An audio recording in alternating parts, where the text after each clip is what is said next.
right, good morning, everybody. I trust everybody had a great weekend.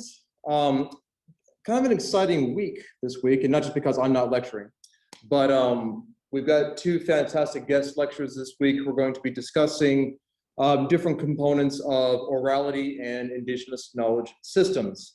Both of these scholars have worked quite extensively on Indigenous knowledge systems, so I consider us to be extremely privileged. They've both agreed to come in and not only lecture, but also give a workshop. And this workshop is going to be something that comprises 20% of your overall total grade. We are standing, sitting, learning on the traditional unceded lands of the Wurundjeri people of the Kulin Nation. Pay my respects to elders past and present. And on our ongoing theme of providing a new piece of information about the seasons of the Eastern Kulin Nations every lecture and tutorial. As I mentioned before, March is the Yuk season. This is when days and nights are of equal length. Can anybody tell me why the days and nights are of equal length right now? One magic word. You're going to be learning all about it next week. Starts with an E. Equinox, exactly right, equinox. And what is equinox? It's the equal point between the solstices. We're coming right into the, I always want to say vernal, it's vernal in North America. Autumnal equinox is the autumn equinox, which occurs around the 21st of March. So back to your assessments. On the announcements page, I realized I was starting to put too many announcements up. So I've just got one announcement for each week. Week 1, week 2, week so on. That'll have your readings, the topics, the guest lectures. It'll have the videos of the lectures after I've made them into nice formal videos. I'll post them on YouTube, and then I'll link them onto the announcements page. So each week we'll have all those details that will be added to that one announcement throughout the week. So keep checking on that on a regular basis. I've also put up a link to your 2 assessments that are due for the first, one of them is due the first half of the semester. So just before you go off on mid-semester break, you have to do a 500-word reflective essay. And the question of your reflective essay is quite simple. How does the interface of Indigenous science and Western knowledge influence or impact upon your university studies? 500 words is not very much. It's only a page. And that word count does not include the front and back matter. That's just the actual, body of the essay itself. I've put a template up to use. And I've also put up a link to a web page that goes into great detail about how to write a reflective essay. So, it's about 10%, it is 10% of your grade. And we're going to be grading on a number of different factors within that. Your personal reflections. To make a long story short, we can tell very easily when you've done this the night before and sort of smash something together. Some people can do that very well. A lot of people have a challenge with that. So give it some thought, give it some consideration, and don't just fill it with filler, as they say. I want to see at least 5 references in there, and I've given a few different examples of how to cite those references or how to include them in the references section. If any of you have some challenges with writing or anything of that nature, please come and see me. We talked about that during the very first lecture. The most important one, of course, is 20% of your total grade is the memory video. In this video, you're going to be utilizing one of the techniques that Dr. Kelly is going to present today, and then tomorrow she'll be teaching us how to build a Lacasta, and she'll be going into all that detail throughout the lecture.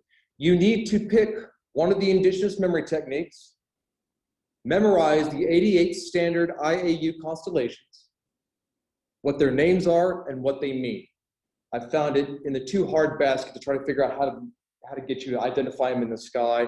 It's a first-year bred subject. The important thing is learning the techniques and learning how to memorize these bodies of knowledge, these bodies of information. So this is a great way of learning a technique, something very early in your university studies that can apply to your studies throughout your degree and to other aspects of life. And I know that Dr. Kelly is going to inspire us quite a bit on different ways that she's managed to apply this. So any questions about that so far? I've put on the announcements how you're going to do that. You're going to do it on Zoom in one go with the timestamp. And the reason the timestamp is there is I don't want anybody editing. It's very easy to go through and edit stuff. And it's a lot easier to do that than having a clock in the background, with the hands moving around as you're trying to fix it. There's nothing wrong with giving it a couple of goes. It's just as long as you submit the final one the way that it's marked in the announcement section, then that's fine. If you do it and you're able to name all 88, it's pretty much full points.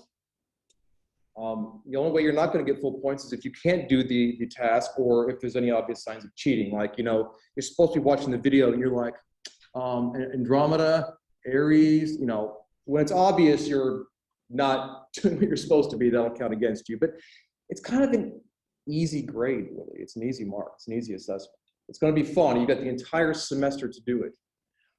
Your essay is due that last day of the semester before mid-semester break starts. It's only 500 words, and you've got plenty of time.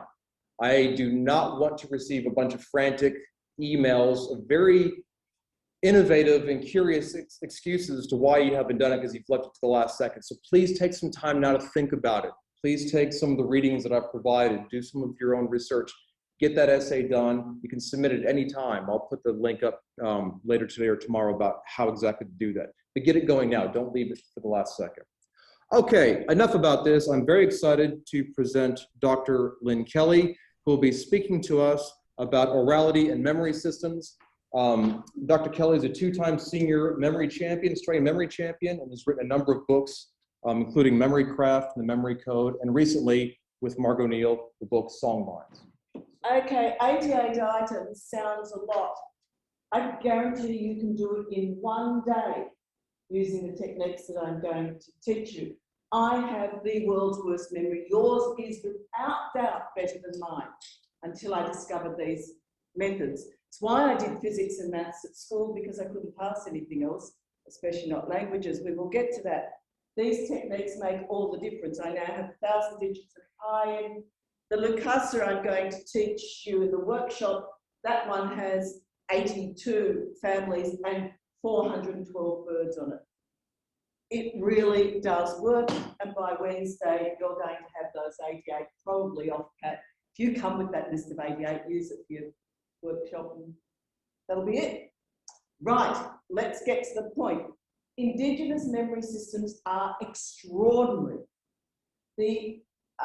And the keywords for what I say are on the board. They're just the keywords so that if I don't spell it out, you know what I'm talking about. But, so you don't need to write them down until I get to them. So they're absolutely extraordinary. We have in Australia evidence of memory of landscape changes that date back 17,000 years at least. That's how much we have scientifically verified what Aboriginal people told us. Anyway, I'm supposed to be over here, aren't I? Sorry. So this is between me and you. Anyway, we have, and that's the work of Patrick Nunn, The Edge of Memory, and his academic essays. So if you Google Patrick Nunn, he's a geographer. He has research that shows that landscape changes date back because the stories reflect the landscape changes that we know and can date back. At the moment, they're thoroughly verified, robust scientific evidence for 17,000 years, but they're going to go much longer for the 65,000 years that we have. We have the same sorts of things with astronomy, but you have the world authority standing here on that, so I'm not going to go there, but again, the stories go back long times. Now, if you were told something, I know, I keep moving, how long would you keep that memory accurate? Chinese whispers effect, terrible name, totally inappropriate, it's often called the telephone thing, is that things are corrupted very quickly. So we have this amazing ability to memorize huge amounts of information. You'll sometimes hear Indigenous cultures refer, every time I wander off there, can you sort of just signal me back? We have, now I've forgotten what I was saying. Let's go back to my memory palace. So we have this information that these cultures all around the world use these methods, and they're often referred to as illiterate. I hope that grates. Illiterate means cannot read or write when the culture is literate, uses writing as their main information. They're more accurately referred to as non-literate in that they don't have literacy. But I even object to that. How many cultures do you describe in terms of what they don't have? You should describe cultures in terms of what they do have. And cultures without writing have a completely different system of recording vast amounts of information. And it's called orality. I have to keep checking that I've got on the board. Primary orality. Orality is what you have when you don't have literacy, and primary orality is the orality of cultures that have no contact at all with writing, and there are virtually none left. We in Australia have the best access to elders that have been brought up traditionally in the world, and there aren't many left. They are a phenomenal resource that could be wasted. And the main reference, if you look up primary orality, you'll get Walter Ong on orality and literacy. When I started my PhD, my supervisor said to me, you better check Ong on orality. Having never heard of orality, I wrote down morality. And I wasn't sure whether she thought I wasn't doing the right thing in my thesis and the way I was behaving to her. But it was orality, and the afternoon where I read the beginning of that changed my life completely. There will be moments in your university career where something will trigger a lifelong change. So be ready for them. It can happen any minute. That's primary orality. And what I'm going to do is teach you these methods, skim them, because Indigenous cultures can memorise vast amounts. So if you think about just the animals, don't think about kangaroos and wallabies. Yes, they know all of those. They also know all the invertebrates, how to identify them all, which are relevant, which aren't. We have research from the Navajo people, 702 invertebrates, insects, spiders, and so on, identified and classified all from memory. And that's just extraordinary. We haven't got water, I'll be right. No, it's all right. I just talk. Thanks, Duane. Sorry, I talk so fast I run out of throat. So we have this extraordinary, if you think about navigation, if you were navigating in the bush, how far could you memorise the route? Kilometre, 2, 3? I've got 10 kilometres mapped out in Castlemaine where I live. I'm pretty impressed by that, mapped out completely where I know everything. We have evidence from the Yanyuwa people of 800 kilometres of bush mapped out and all stored in memory. And then add in all the plants. You've probably got hundreds of animals, hundreds of plants, because you've got to memorise what you don't use as well as what you do, because if you test everything every generation, you're going to eat the berries that just killed you, testing them. But it's just not feasible. You add in astronomy, and Australian Aboriginal are particularly strong in astronomy, and as are the Pueblo people in Native American, and you've got laws and ethics and weather conditions and land management, all sorts of things, all stored in memory.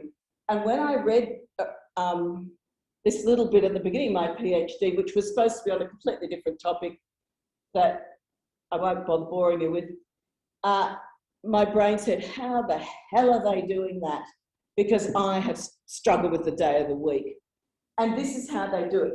Firstly, the research on primary orality will tell you about song.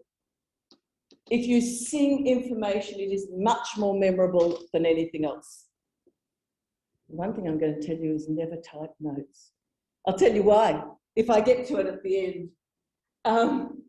But that's fine, you can type now, but if you want to learn them, type notes out. Right, let's stay on, back to your memory palace. You're up only on number 1.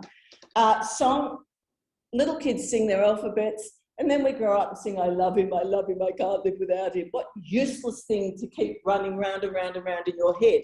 Indigenous cultures are constantly singing, but they're singing knowledge. So singing, song is much more memorable. Movement, dance.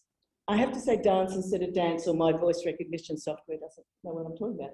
Dance is really memorable, and story, which is why fairy tales, which are the leftovers of the stories, and why the Greek and Roman myths, they keep telling you the story bit and leaving out all the complexity. Stories store information massively. And there's a reason, if you look at the recent neuroscience on memory, you'll find these Indigenous methods match the neuroscience phenomenally well. And including the most recent neuroscience, I'm working with Dr. Jenny Roger at University of Western Australia on plasticity and memory systems. But Boris Conrad in Netherlands and Germany, well, yeah, he oscillates between universities.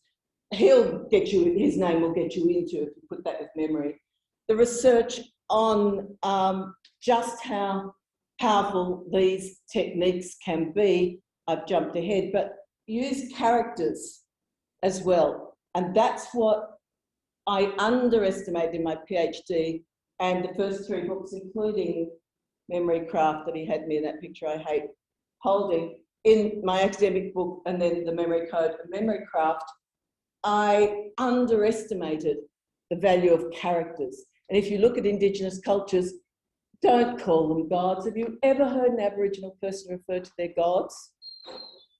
Duane, have you ever heard an Aboriginal person refer to their gods? Yet you'll find people calling them deities. Thank you so much. Deities, ancestors, the old people. And then you get the question, are these biological ancestors or mythological ancestors? That's a question that worries us. It's not relevant to Indigenous people. And a lot of the trouble with the questions anthropologists ask is the question is a problem, because they're interested in the knowledge that it holds and the stories that have been handed down. They're not interested in how they've evolved, because oral tradition keeps maintaining these stories to keep the knowledge pure. And the storytellers change with more dynamics and performance, song, dance. It's a performance knowledge system. Right. So I'll give you an example of characters. For example, my worst subjects at school were languages, absolutely hopeless, managed to fail them right through German, Latin and French, right through to year 11, because in the old days when I was a kid, before your parents, oh gosh, we had to do a language up to year 11 in order to do sciences at university, and my great love was physics. So I struggled through. They passed me year 11 French on the condition I didn't do it in year 12. Now, when Memory Code came out, I got a lot of emails saying, how do we use this to memorize foreign languages, so that I'm going to have to do it. So I took on French. Found the systems worked so well that I took on Chinese as well. Ni hao, I have my Chinese lesson this afternoon. And using these systems, I have developed memory systems, and I am loving foreign languages. So let's just give one little example using characters. I have characters for Chinese, but for French, I have, this is a little purple bear. Can you see him? I hope you've got imaginations. If you haven't, you may as well leave now. And Fleur, she's a bigger bear and she's wearing a dress. Fleur is female, little, I call him petit professeur, is male. And the trouble with French is remembering what's masculine, what's feminine. So in my brain, whenever I'm trying to memorize vocab in French, I either associate it with Fleur or with petit prof. So getting dressed in the morning, la robe, my skirt, I put with Fleur because it's feminine. And le soutien-gorge, any French scholars here know what the soutien-gorge is? Because that goes to petit prof, it's a bra. He's not very happy about the fact he has to have a bra, but he has no choice because that's masculine in French.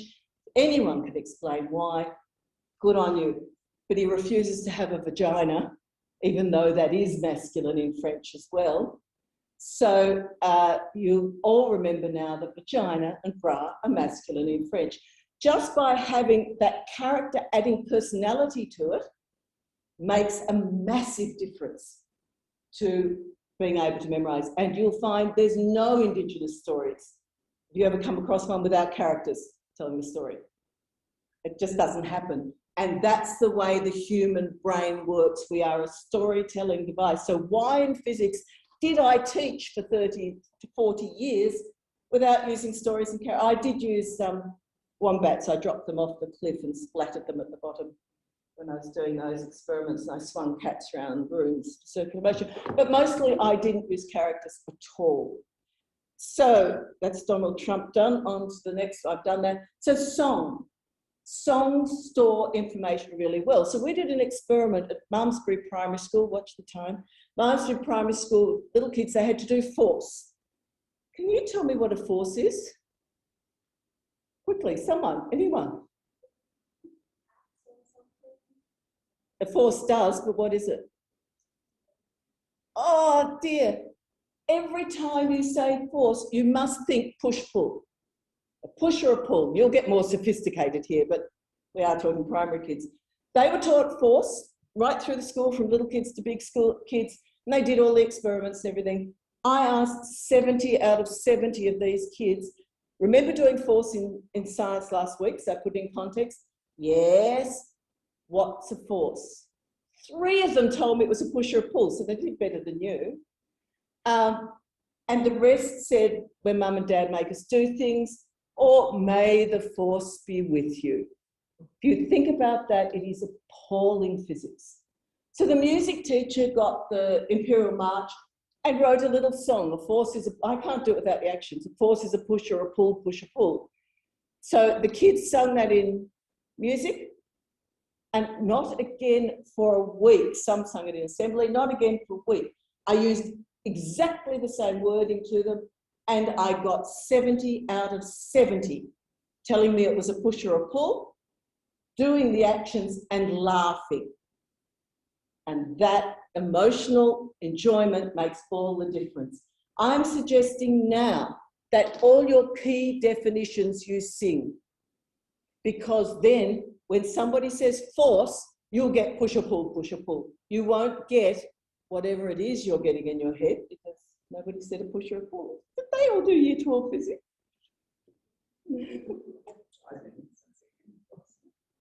Right. So song works a treat. Don't try and sing everything. The way Indigenous cultures work is they sing the fundamental and then they layer higher and higher and higher philosophical and analysis on top of it. Now, where am I up to in my memory palaces? I'm up to the memory palace. Right. Memory palace. So these songs are actually grounded, literally grounded in country. So Indigenous cultures don't take one of these methods, they'll link them all. So when I get to the Lucasa that I'm going to talk about tomorrow, I actually sing the, oh, it's upside down. I actually sing this Lucasa, and you'll sing your 88 easily. But, so a memory palace is where at each physical location, we're going to whack one up here, each physical location in the landscape is associated with knowledge. And knowledge, as I said, is performance. So at each location, each sacred place in the landscape, and don't read sacred into Christian type thinking, Muslim type thinking religion, it's Indigenous sacred, meaning precious. Think it as precious and sometimes restricted. We'll get back to that in a moment. But at each location, they will sing a particular song. Have I skipped any? Oh no, I'm up to there. So these memory palaces run through landscape. And my research showed that every Indigenous culture I looked at, and I looked at huge numbers across Pacific and Africa and Native American, that all use memory palaces, all use country, all use song lines. Modern people call them memory palaces. If you look it up, you'll find that it was invented, as it was everything, by the Greeks, ignoring the fact that song lines and pilgrimage trails and the Inca, anyone Spanish here? Seque or sex? Date back long before that. The Greeks did all use memory palaces, did use locations, and they were the first to document it, although the Inca, no, they're later. They're later. I've now got a dash to my history memory palace. They're way later than the ancient Greeks. But We know that Aboriginal people have used them for at least 17,000 years. Now, Stonehenge is 5,000 years old. We are talking phenomenal effective memory systems. So let's have a bash at using one. We're going to put in the top 8 countries in the world in population order. And please yell out things, even though they'll be wrong. Getting things wrong is a great way to learn. Please get over the hang up of, oh dear, I don't want to make an idiot of myself. I've spent my life making an idiot of myself and it really works well. So we're going to put in the top 8 countries in the world. And number 1 in population order, because you all know your alphabet. Population order, what's the biggest country in the world, population-wise? China. Whoever said India, say that next one. So we're going to start here, and you're going to associate China with this whiteboard. How, or that up there, or back to front. Or back to front, right? It records it. Oh, don't worry about back to front. China is back to front. Okay. So what can you associate? Actually, I'm going to, no, I can't change it now. You better still having Chinese now. Okay, up there is, that back to front is actually a menu for Chinese restaurant. Okay? Have you all got China there? The second location, somebody said the second country? India. How much room have we got? Okay, let's go. The door anywhere here. The door, how would you associate the door with India? What do you associate with India? Cricket. Okay, that's a wooden cricket bat. Do you know outside there's a whole Bollywood production going on? I've got a bookcase in my place, so Bollywood Productions underneath, and I've actually laid down on the floor to watch it. That is such a stupid thing to do, you will never forget it. The more stupid things you do, the better. If cricket bat works for you well, if Bollywood production works, choose one of those 2. Third most populous country in the world is the person sitting right here. What country will we have? Indonesia. Keep that in mind. Russia's down at US. Yeah, I know. Wait till we get to number 8. It's bigger than Russia. US, Mr. Trump, lovely. Thank you for coming. Right. Okay, so we've got US. 4th is Indonesia. Up the stairs. What do you associate with Indonesia? Oh, I've gone miles away. You were supposed to all signal me back. Indonesia, up the stairs. What do you associate with Indonesia? Temples? Oh, wonderful. Stairs up. Oh, that's a brilliant one. Stairs up to the temple. All got in your minds? Number 5, I've got to reverse them because I've reversed since I did it. Number 5 is another one in Asia, just to give you a hint. Any guesses? Pakistan, very good. We'll put Pakistan up the back. See the exit?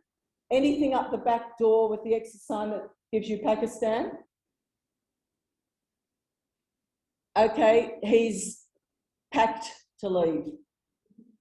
He's going, he's packed up, he's absolutely had my lecture. Bye. Okay, got Pakistan. The next one is the biggest in South America. Brazil, well done. What have we got in the back corner? Anything that will give you Brazil. Huge spider. Don't start me on spiders. I adore the creatures. Huge spider or the wood of the Amazon. So you can either use the wood and the Amazon, there's the deep forest of the Amazon, or if you're into tarantulas, which I happen to be, there is a massive spider over there and tarantulas will not hurt you. Okay? I love them. That was number 6. Number 7's the biggest in Africa. Nigeria, excellent. Why? What are you going to do with Nigeria over here? What's Nigeria mean to you? Anything? You know, in Latin root, Niger is black. Be careful because there's a country called Niger as well. But let's just go to the black, because even one little detail, every time you come here, you're going to see that black now. All the rest will just fade. Nigeria, and number 8, I'd love to offer them 100% no assessment, but I'm not allowed to. Number 8 is a genius record. If anyone can pick up number 8. Yes, I know you know. Start yelling out countries in Asia that we haven't already done. Vietnam, it's number 11. Thailand, whoa, it's passed up further up the hill. Japan is around 10 or 11, depending on. South Korea, oh, it's up and around 24, 25. Bangladesh, well done. You've got a genius in the group. Bangladesh is number 8, bigger than Japan, Russia, all those other ones you said. Why has Bangladesh, Bangladesh. Is that a dish? If I tipped all of that out, it'd make a bang. See? Did you hear it?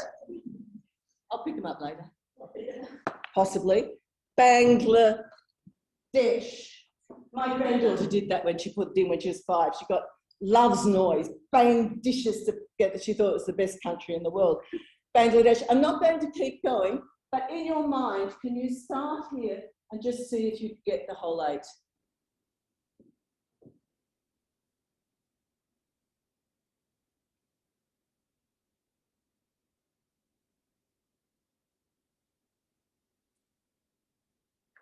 Anyone want any of them reminded? Everyone's got all of them? China, India.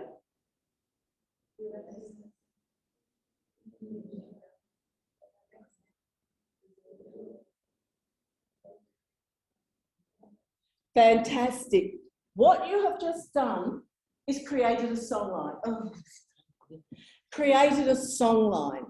You have created a pathway through country and associated information with each. And then you start adding more and more and more. I've got the 240 or so countries in the world in a songline that goes around my house, around the garden, down the street.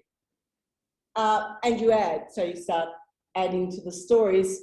So the Chinese meal comes in a bay type thing, you get Beijing, and you keep going on and on. But Bangladesh, I start asking the question, how come it's not in history? How come England invaded everywhere, and Spain and little Portugal, and they all invaded everywhere? Why not Bangladesh? And that's what happens with songlines, is you start layering information higher and higher. So the songs lay the foundation firmly in country, in order, so you can't lose anything. In your mind, you can do it. And you can do it. I've got 10 kilometres of songlines in Castlemaine where I live, 1,000 digits of pi, all of history and prehistory, French verbs, Chinese radicals, if anyone doesn't know Mandarin characters, and so on. So that is how memory paralysis work, and it works as a temporal snapshot. Yeah, there. Gee, I'm going to have to hurry, aren't I? Temporal snapshot is in neuroscience where your brain links two things, and it will link time with a place with whatever you're thinking about at that time. You'll do much better if you physically walk around a memory palace. So set one up at home or somewhere and use it forever. I have got so much stuff. That the memory palace I'm using for this talk at the moment, I also have all the countries, and I've got the periodic table and all sorts of other things in it. And St. Augustine and Cicero and all of those used memory palaces, and they describe how they select information out and layer information in it. But better and much more complex is the way Aboriginal people and Indigenous people use these, because they layer much more complexity, they sing them and so on. So now I start racing through the rest of the talk.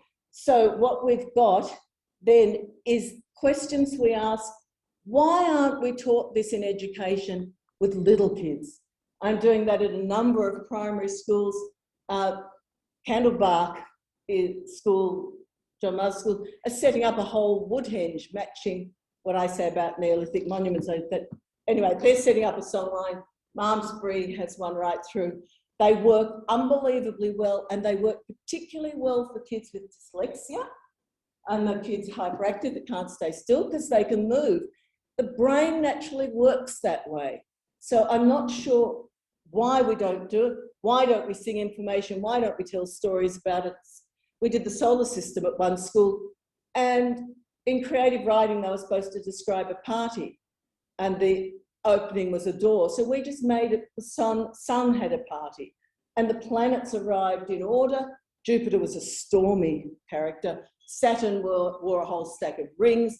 By making that a story in the way they arrived, they got the order of the planets, they got something about them, and they had a basis on which to build and build and build. So let's have a look at some of the devices Indigenous cultures have used. They all use songlines, but they also use physical devices. And this is where, Duane, if you can, oh, look at them, you're going to have to pass between them. Oh, well, they're going to, they go in that order. Devices used, the memory winter count's coming, but the most popular, if you look up memory devices, you'll get kipu. Yeah, I'm sure I wrote it up there. Oh, I know, I took it off to write that in because I'd left that out. The most famous is the kipu. It's an Inca, they linked it. Kipu, it's also spelled that way. The kipu is a knotted cord device. It's actually not far from writing. Lots of cultures use knotted cords. The Inca probably developed it the best. They ran an entire civilization. That's a winter count you're looking at, which is the next thing, but we'll get to it.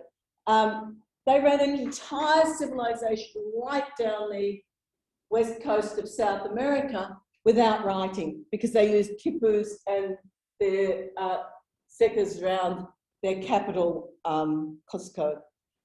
So that's the one you'll see, and you'll often see, especially British archaeologists, saying that's the only one. Richard Bradley, a famous British archaeologist, said, we know Indigenous cultures don't use memory devices because the only one we've ever heard of is the kipu. It's rubbish, total rubbish. So, winter count, the leather thing, they didn't do it on book covers. They did them on skins and things. A winter count, each item on that winter count, I'll get you to hold on to the Coolamon until I've described it. Crank it through them all on. Yeah, getting through them at a great rate. So just hold on to that. Anyway, so the winter count has one item each year, and then they associate all information that year. So it goes around in a circle. I should hold them up and then hand them to you. But I can do the cooler one myself because I've got the real one. So the winter count, mandalas from the Tibetan mandalas. Did I leave one out? Wanton jewellery is used a lot, the wampum belts, recorded treaties and so on. So there's all sorts of ways jewellery is used as a memory device, which you can wear into an exam, and nobody can notice because no one's going to question a piece of jewellery. And so they record information exactly like songlines, they're just miniature songlines. And so then we've got the mandalas of the Tibetan and Asian cultures. You've probably heard about memory map. Are they called memory maps? Oh, I know the word so well. Where you do the little boxes with all the mind maps, except you put words in them. If you put words in them, your brain can read a word and not know what it is. Whereas if you change that to an image, you have to engage with it to think about the image. So mandalas actually, you didn't tell me to put it up. Mandalas actually work as a mind map really, really well. Now, then we get scrolls. There's scrolls starting from the Ojibwa people, the Native American, use birch bark, and everybody uses what materials they've got available. So they use birch bark scrolls, which basically look like a scroll of the bark of a birch tree with abstract designs on it. And abstract designs are far more valuable than are pictorial designs, because in an abstract design, you can associate lots more information with it. Pictorial designs, you can't do as much information with it. And there's a lot of research on that by a guy called Howard Morphy. And yes, that is an O. So you've got those, but then you've got Chinese narrative scrolls, and in the NGV in Victoria, we've got Japanese narrative scrolls, and these are great long scrolls that the story unrolls as you go. I should have bought, anyway, I didn't.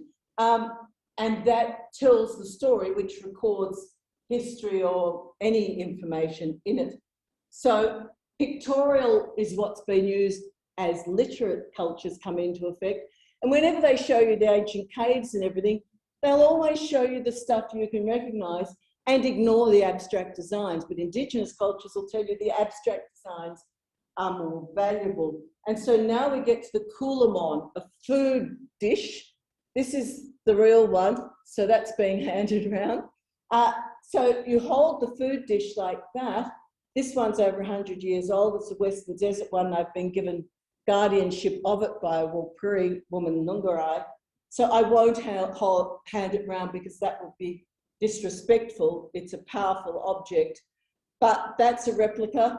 It's slightly different size and not terribly accurate, although it looks very like it, and therefore it's not offensive. I've cleared that with Indigenous people. So a girl, I wouldn't have been given a man's one, a girl would carry that, but she would then learn the songs associated with every mark on it, and it's not actually as abstract as it looks at first, and she will learn each of the songs over 10 to 20 years, giving her all the knowledge of the culture to whatever Indigenous initiated level she's got to. And so we get to the question, what is art? Gone to sleep up there on that story. What is art? We've got to question whether these things are art when our interpretation of art is something that is aesthetically pleasing. Nungarai was asked at one lecture I gave, what percentage of Aboriginal art is purely aesthetic and what percentage is for knowledge? And she said, 100% for knowledge, and we like it if it's aesthetic as well. Art is a knowledge system, and Howard Morphy has one book, Aboriginal Art as a System of Knowledge. And so the koulamon is actually an artwork, and these are memory boards. So this is one I did for my beloved spiders. I'm sorry I'm going out of sight. You'll see a wolf spider down there, it's half of them, and all their eye patterns, that's how you identify spiders. You can make one that way. It doesn't work as well as the Lacasa that we're going to talk about at the moment, but I'm not allowed in 2 minutes to start on carved stone balls. But what my research did, because I'm married to an archaeologist, is I started looking at Stonehenge and other places in terms of memory systems. That was an oral culture built all those monuments around the world. Why don't British Neolithic archaeologists ask Indigenous people what they could be? I showed that stone, it just looks and feels like wood. I can't throw either. I showed that to an Aboriginal elder and he said, oh, they did their chiringa. Chiringa is a restricted form of memory board. They do their chiringa as spheres. Chiringa are restricted. Why do you think Indigenous culture, have I got till 10 to or 5 to? Oh, I don't need 5 or 6, I've only got 2 locations to go. Right. Chiringa are restricted. Why do Indigenous people have secret business? Restrict sites, restrict art designs. The so-called Chinese whispers effect. Did I mention this before? My head tells me I did. That corruption will happen if you just talk about it. There's a Pueblo saying, he who talks too much doesn't know, or something. I've got that wrong, but still, because it will get corrupted. So Indigenous cultures, they're important survival knowledge, and there's reports from all over the world of this, but we know it very much from our Aboriginal people. The survival knowledge is kept at the highest level of initiation, and it's kept highly restricted. And that means that it's kept accurate, because at least 2 elders will have to be there every time it's taught to reassure and keep it. And they use that to keep it, I know I've said it twice before, 17,000 years we know at least, the descriptions of island changes and habitat changes right around Australia in Patrick Nunn's work have been kept accurate. It is a phenomenal achievement. And so that's why artworks and some songs and some sacred locations are kept restricted. We're going to go on to the African Lukasa.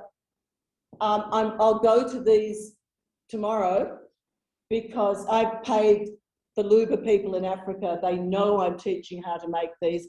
There are no elders left. That's a Lukasa, and on that, it's really just a memory palace in miniature. That's not the real thing. There's no real ones in Australia. It's a copy from one in New York, but they have an entire encyclopedia of knowledge associated with that. I have a complete field guide to the Victorian birds, 400 and something of them, to that in 82 families. So getting 88 on one of those tomorrow should be a breeze for you. But you don't have to use that. You might use a memory palace. It's up to you. But I guarantee 88 is not hard. And so we get now to what happened once writing came in, and you now look at medieval, because in medieval times there were so few books and nothing you could write on permanently, because paper was mind-bogglingly expensive. So they used memory systems, they used memory palaces in medieval times, and they used medieval manuscripts. If you all got an image of a flashy coloured drawn medieval manuscript in your mind. Because if you want to memorise your notes, typed notes are the worst thing you can use, because every page looks the same and your brain looks for differences. So in medieval manuscripts, they would have different letters in different colours. It's just taking Indigenous memory systems a little bit further, and they would scribble in the side. They did stories of things like the rabbits all took the fox to court and hung him as guilty of murder. And they had this little story down the bottom, which had nothing to do with what was on that page, but it made the page memorable. So doodle, I don't know why teachers say don't doodle on your notes. Doodle all you can, because every page, at least if you've typed it, do it with wide margins and annotate, doodle and everything, so that every page is different. That's medieval. We come back to memory championships. I am Australia's senior memory champion, and remember, I couldn't remember anything. So we do shuffled decks of cards, we do strings of numbers and everything under time conditions. I'm senior, not everybody. Useless things to memorise, but every memory champion in the world uses memory palaces. And you'll get back to Boris Conrad up there. He is a memory champion that I work with on this stuff, except he's really good at it. And they all use memory palaces as described by the Greeks.